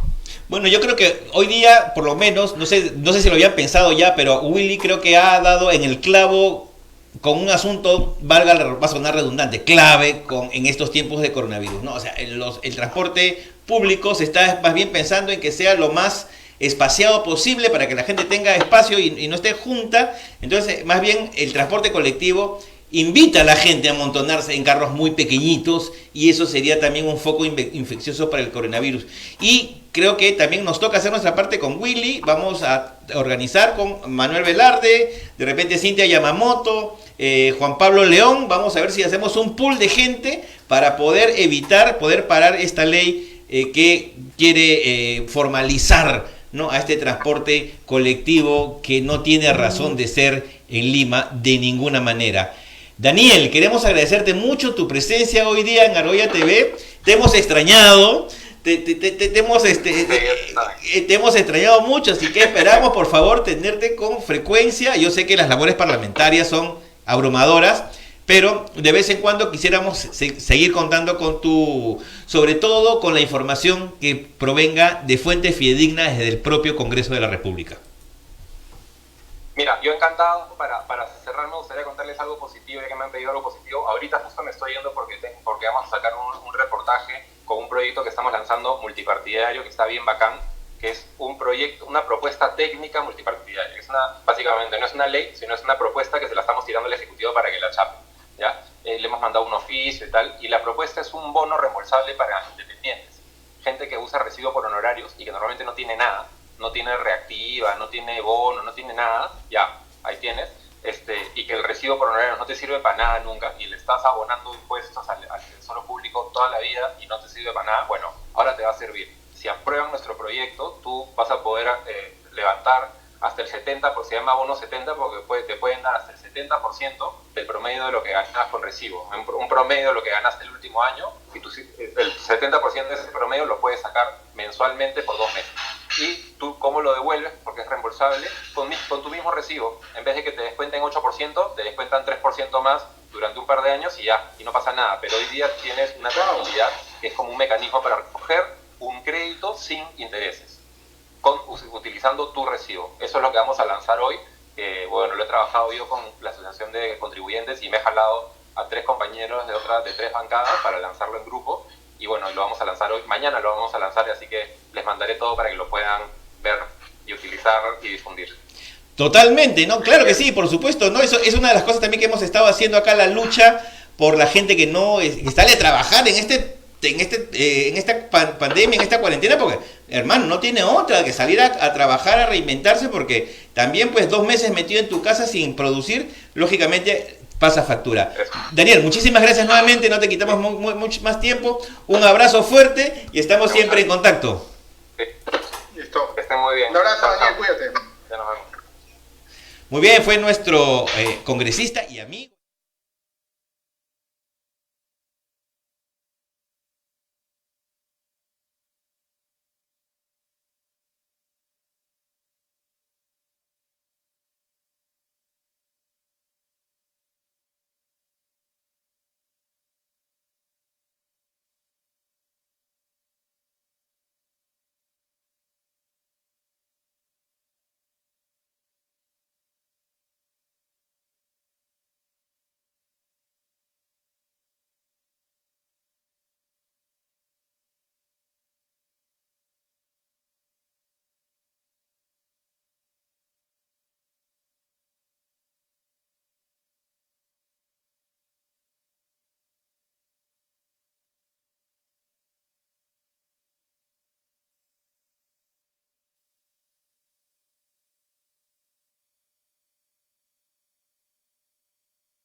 Partido distrital, un partido que tuvo de presidente fundador al señor Andrade, que fue creador y ideólogo del primer sistema de transporte público, lo que ahora sabemos que es el metropolitano, es el que ha llegado al Congreso de la mano de los colectiveros y que ahora está devolviendo el favor. No hay que tener miedo, me parece, para decirlo claramente, Jaime. Es un atentado no solamente ahorita contra la formalidad del transporte, que tanto trabajo está costando hacerlo, sino es un atentado contra la salud pública. Y hay que decirlo así de fuerte, así de claro. Jaime, el que se apruebe que los colectivos sean ahora legales, va a ser un foco de contagio perverso para la ciudadanía, ahora que la gente retome poco a poco la normalidad, digamos, entre comillas, al momento de transportarse en este tipo de vehículos, ¿no? Willy, por favor, recordemos el nombre de este señor, de este congresista, flamante congresista de Somos Perú. Recuérdalo, por favor. Guillermo Aliaga, su usuario de Twitter, Guillo Aliaga, si quieren escribirle un mensajito, ahí está él, segundo vicepresidente de la República, hizo su campaña, búsquenlo en Google, ahí con todos los colectivos Jaime Prado tenían su escudo detrás de Somos Perú, Guillermo Aliaga decía el Congreso, y ahora está pagando los favores de la gente que lo llevó la curul no entiende, ¿no? Hay que estar muy atentos a lo que pase mañana. Muchas gracias a Daniel Olivares, que nos ha advertido de que este proyecto de ley tan importante y trascendental en este momento se quiere aprobar en el Congreso. Bueno, tenemos que estar atentos, ¿no? Y en este momento sería no solamente un atentado contra el ordenamiento vial de la ciudad, es un atentado contra la salud pública, porque en esta crisis del coronavirus no va a acabar el lunes, no acaba este fin de mes, no acaba ni siquiera en julio, ¿no? Va a acabar seguramente el próximo año.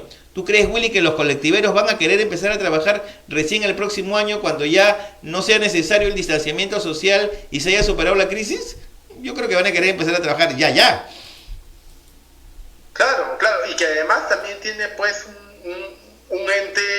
un componente social, digamos que los colectiveros necesitan trabajar en algo y está bien, pero ¿por qué no se formalizan, señores? Hay muchas empresas de taxi para hacerlo. ¿Por qué no se asocian, se aglutinan y forma parte de la legalidad, de la formalidad que ya existe, en vez de estar pidiendo leyes a su favor, ¿no? Se congeló, no, ya ahora sí estamos nuevamente al aire, lo vi congelado la transmisión. Se congeló un par de segundos. Estar pidiendo, sí, nos congelamos, ¿no? Ok, creo que ya estamos al aire, disculpen por los congelamientos, amigos. Pero Willy, hay que recordar algo, ¿no? Hay que recordar algo, ¿no? Hablando de los colectivos, mira, nos ha hecho recordar y nos ha traído a colación este tema. ¿Tú te acuerdas cuando estaban estos grupos que hacían huelgas, ¿no? Y protestas para lograr precisamente eso, ¿no? Que se discuta una ley que los se ha congelado, que los formalice, que tengo en rojo la transmisión acá. Ya, que vuelva a verde. Ya, listo, volvió a verde. Ya va de rojo a verde. Ya, a ver, ojalá. Lo que decía, a ver, pero recordemos que también hubieron denuncias periodísticas que,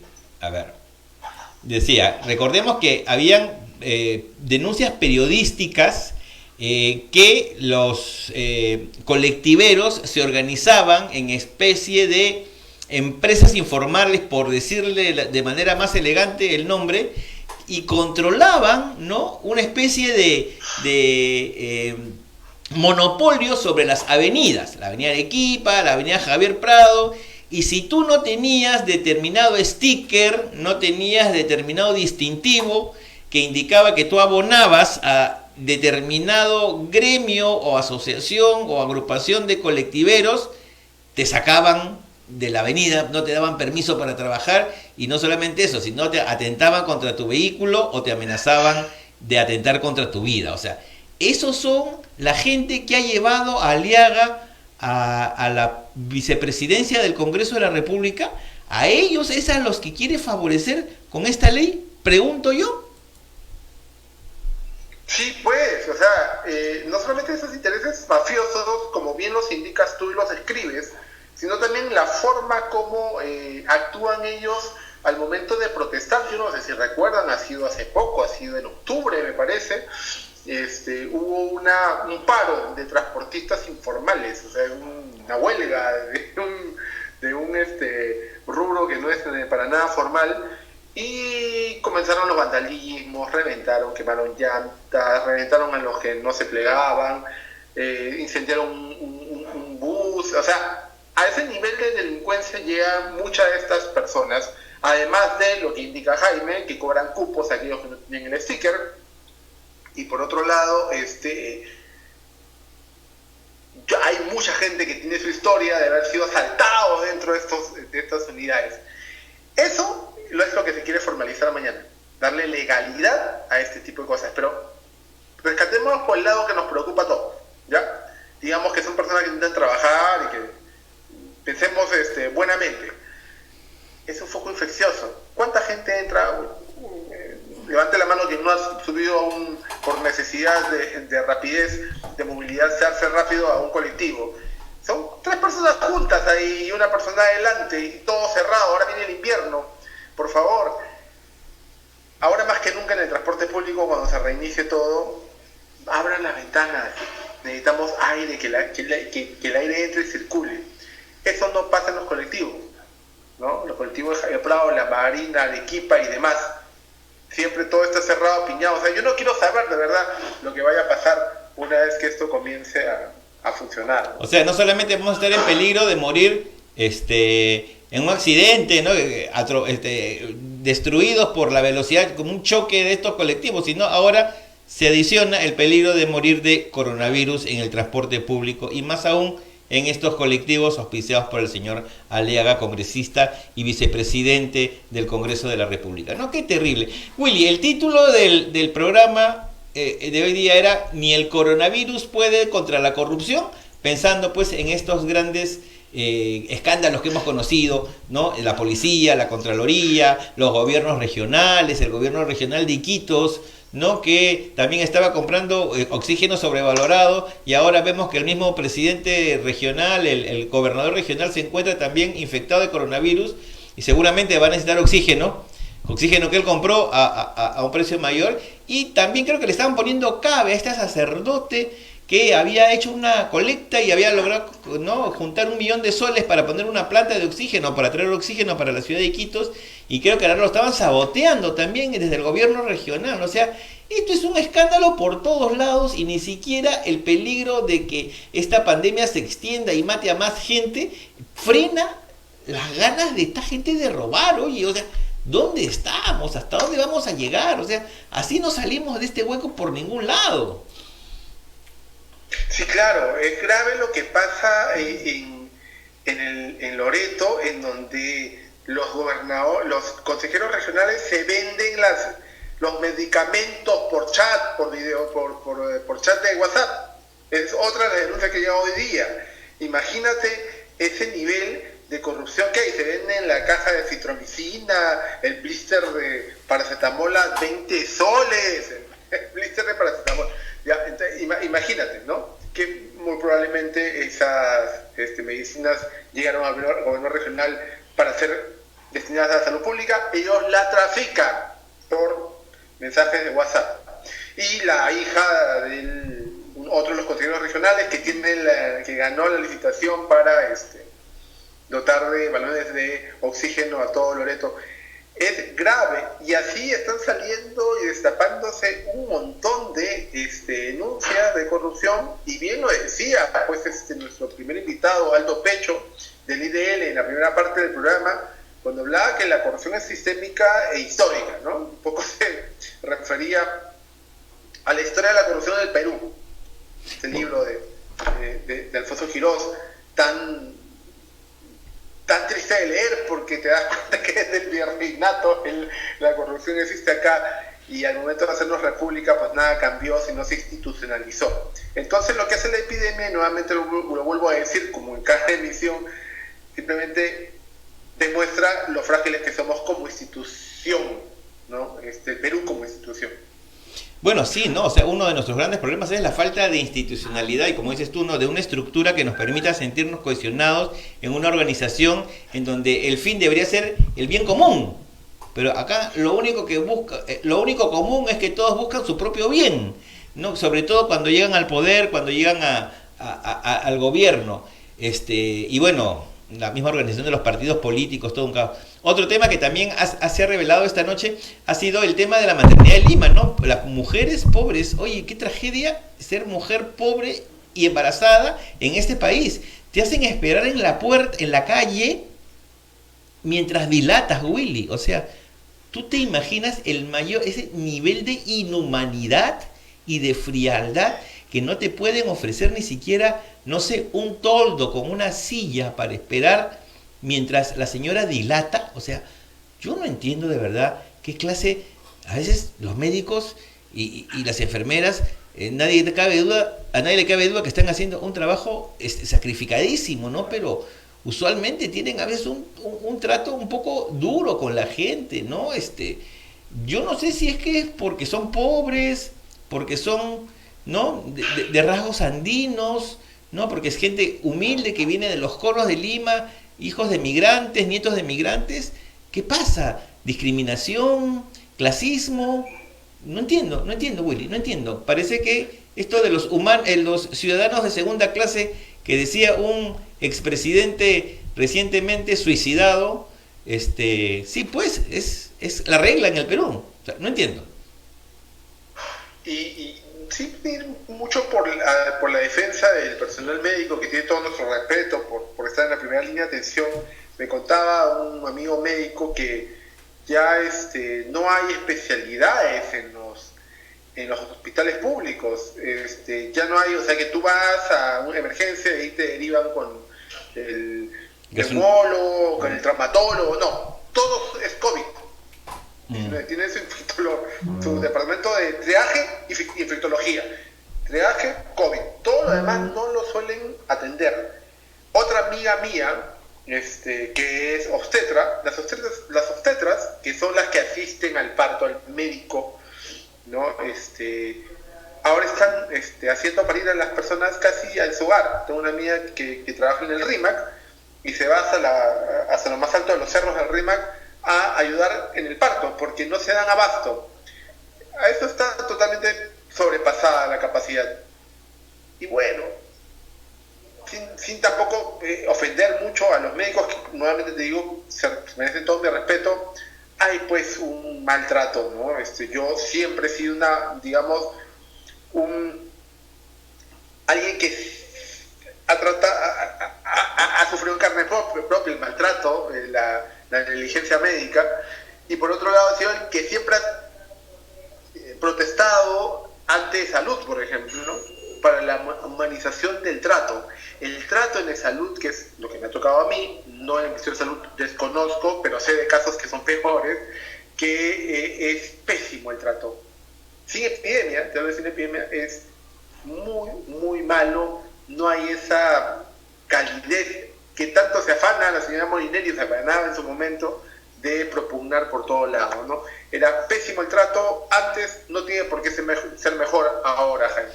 Sí, pues desgraciadamente en realidad está empeorando, ¿no? Bueno, Willy, para terminar, una buena noticia. Todos hemos visto, creo, la mayoría, creo que todo el mundo, ¿no? Porque esto ha corrido en Facebook, en Twitter, en Instagram. Este video de este tarado, porque no sé cómo decirle, ¿no? Que decía que él no le tiene miedo al coronavirus, que todo es una mentira, está en uno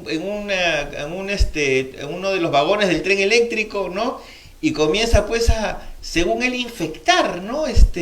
Los pasamanos, ¿no? Se pasa la mano por la cara, por la boca, por la nariz, y luego soba los manubrios, ¿no? de los pasamanos del tren. Así que vamos a ver un pedacito de esto que corrió en las redes sociales.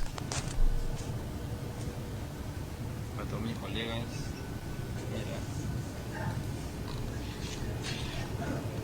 ahí está el sujeto ¿no? Sobándose la nariz y la cara. Lo que les miente, todos los días hago la misma huevada. Miren, huevones, par de cojudos, se creen todo el cuento del Estado. Ahí está este sujeto. Todo lo que creo que la gente, mira. Se soba la nariz. No me va a pasar nada, ¿sabes por qué? Porque todos son un par de huevones que creen todo lo que dice el Estado. Dice que todos somos un par de huevones que nos creemos lo que dice el Estado, ¿no? Y bueno, como decía, ¿no? Esta imagen la hemos visto, Willy, por las redes sociales. Y una buena noticia: la policía lo ubicó esta noche y lo puso tras las rejas. ¡Qué alegría, Willy! Sí, justo estoy viendo en Twitter que el interrogatorio ya lo ha subido el amigo Jesús Verde, periodista exitosa. Cuenta. A este sujeto. Aduce que está en estado de ebriedad y tampoco está chibolo, tiene 33 años. Dicen que estaba muy ebrio, por eso hizo lo que hizo. Y bueno, lo tienen detenido en esta dependencia policial. Hay un interrogatorio, ahí está el tweet si lo quieren buscar, lo acaba de subir. Mira, ese tipo de cosas deberían ser, yo creo que ya Jaime Grau lo ha dicho previamente en algún programa. A este señor debían ponerle pues todo el equipo de protección personal y se lo deben mandar al hospital a limpiar pasadizos, a limpiar los baños de los enfermos, a limpiar los mortuorios, ¿no? Y para que vean realmente de cerca qué es lo que está pasando, ¿no? Cuál es el drama que vive mucha gente con esto. O sea, esto es una cosa de broma, ni de estupidez, ni de borrachera. Estamos en una crisis en donde hay mucha gente que ha perdido a sus seres más queridos, ¿no? No, claro, y que no nos... Y ya nos está tocando de alguna manera cercana, Willy, porque ya estamos conociendo de casos de gente a nuestro alrededor, de repente directamente, ningún familiar, felizmente, creo hasta ahora, de las personas que yo conozco, pero ya estamos escuchando que el vecino de la otra cuadra, yo por ejemplo el otro día aquí, a 2 cuadras de mi casa, informaron que había fallecido una persona en su casa de coronavirus y tenían esperando no sé cuántas horas que vayan a recoger el cuerpo, no aparecía el Ministerio de Salud, ni la policía, ni nadie que lo fuera a recoger. pero al final parece que la municipalidad logró hacer las coordinaciones. Pero yo digo, este tipo es tan bruto, Willy, tan bruto que no se da cuenta que al agarrar los pasamanos y luego pasarse las manos por la cara y por los ojos y por la nariz, se está infectando él mismo. Entonces yo había sugerido en Twitter una idea, ¿no? Que le hagan una captura a la cara de este tipo, una foto, ¿no? Y que esa foto, con su nombre, ahora ya sabemos su nombre, la repartieran en todos los hospitales, ¿no? Donde se están atendiendo a las personas con coronavirus, y que bueno, pues, que no lo atiendan, ¿no? Que si él no cree que no existe la enfermedad, entonces seguramente él no se va a morir de nada, ¿no? Entonces, yo creo que eso hubiera sido lo más justo en mi opinión, ¿no? Ahora, la idea que da Willy también me gusta, que lo pongan a limpiar, ¿no? a los pasillos de los hospitales, ¿no? A las morgues donde están los cuerpos de estas personas que desgraciadamente han fallecido, para que vea que eso no es juego, ¿no? Y ahora, claro, seguramente ya se le pasó la borrachera, ahora que está en la comisaría preso, pensando en que yo soy bacán, nunca me va a pasar nada, nunca me van a ubicar, pero desgraciadamente ahora, así como existen las redes sociales, todavía existen, ¿no? La gente del barrio que te tira dedo y sabe quién eres, ¿no? te ubica, y así dicen que lo han ubicado, ¿no? La gente de su mismo barrio ha llamado a la policía, y el idiota este que salió en el video es fulanito de tal, vive en tal sitio, vayan y chápenlo, y lo chaparon, y bien hecho, ¿no? O sea, de verdad, da vergüenza compartir la nacionalidad con esta gente, Willy, ¿eh? Atroz. Atroz realmente de todo lado, y yo hacía una pequeña advertencia en Twitter, ¿no? Hay mucha gente que piensa así, borracho, ¿no? Y es mucha gente, me parece. Sí, sí. Y lo peor de todo es que no toda esa gente se graba. Y podemos tener focos de contagio así, adrede, irresponsable y estúpida permanentemente. Imagínate si a eso le sumamos un transporte público que el lunes comenzará a volver a la normalidad, entre comillas, y la gente se va a comenzar a piñar nuevamente. Y yo quiero hacer yo sé que nuestros amigos de Argolla TV son gente pensante, nos honran de verdad con su sintonía, y son gente además con mucho criterio. Me gusta pensar que sea así. Por favor, si pueden aún no salir, sigan quedándose en casa. El lunes se levanta la cuarentena y puedes salir, pero si puedes no hacerlo, no lo hagas. O sea, no es obligatorio salir, mejor dicho, ¿no? Que estamos volviendo a la normalidad y haciendo nuestras las calles nuevamente. No salgas, por favor. La cosa viene muy dura, va a ser el despelote y el desmadre el lunes, de verdad va a ser grave.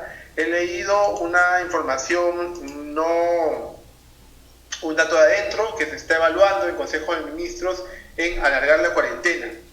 Ya no está eso todavía confirmado. Yo no creo que sea una buena medida tampoco.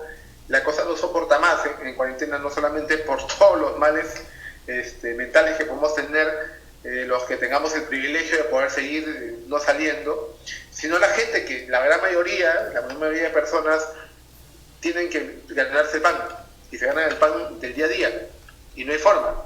Pero en todo caso, si tú tienes que salir, distancia social, mascarilla, lavarse las manos, no tienes alcohol en gel, alcohol al 96%, evita arremolinaciones de gente, no uses colectivos, trata de usar el transporte público formal, metropolitano, corredores, tren, y no pues estas combis. El amigo Farid Matuk, Jaime, todavía sigue siendo parte del comando COVID, ha anunciado que las combis deberían ser eliminadas porque son focos de contagio.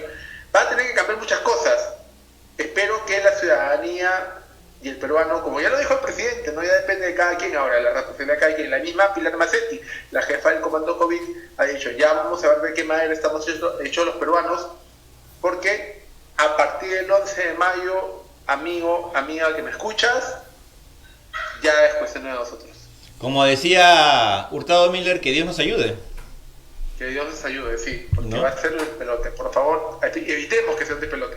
Bueno, y recordarles, ¿no?, lo que comentábamos brevemente al inicio del programa, ¿no? En Singapur, este dato lo ha comentado hace unas horas el doctor Elmer Huerta, se empezó con una cuarentena tímida, medidas de distanciamiento social, pero no se paró el sistema productivo. Los trabajadores siguieron trabajando,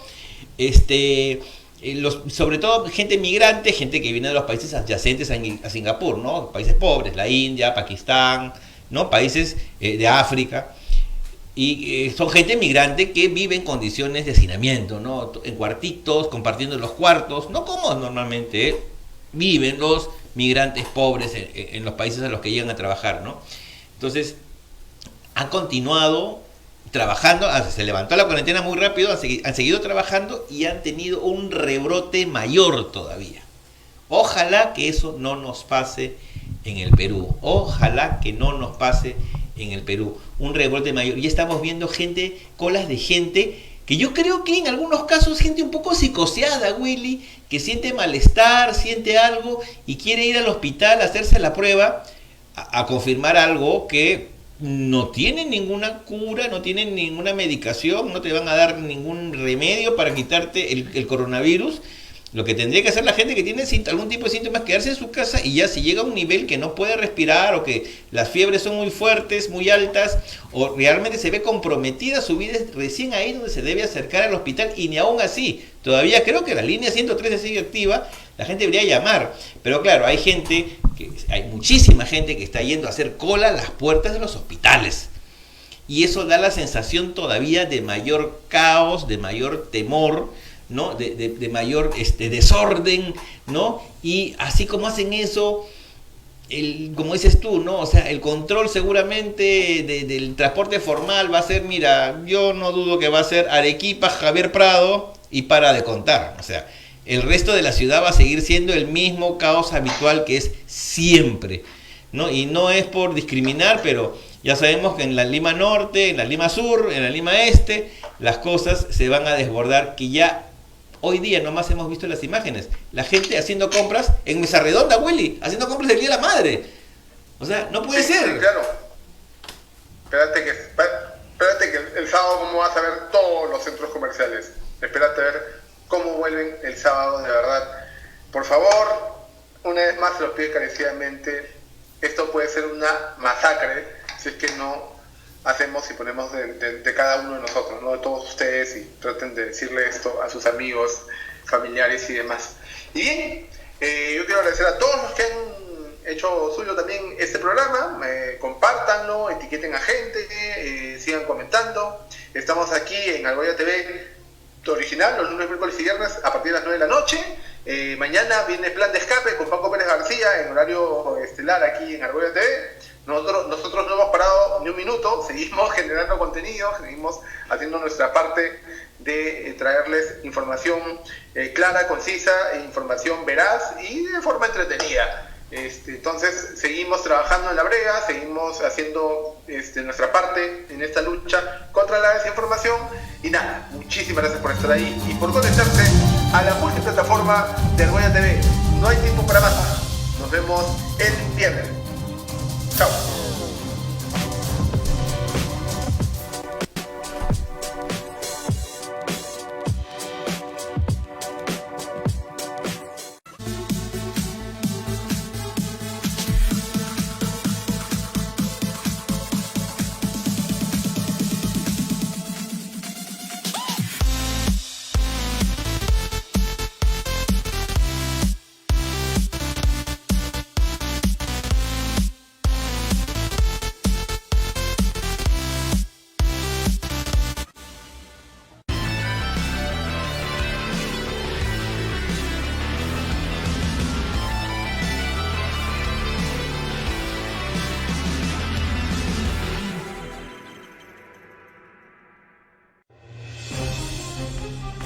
Hoy, nuestros políticos y personajes tienen mucho que decir. Este es un espacio para escucharlos. Yo voy a poner como testigo a Cayetano Aljovín y Alfredo Ferrero Costa para demostrar que Judy Simon no permitió que esa empresa se apodere del proyecto Tahuada.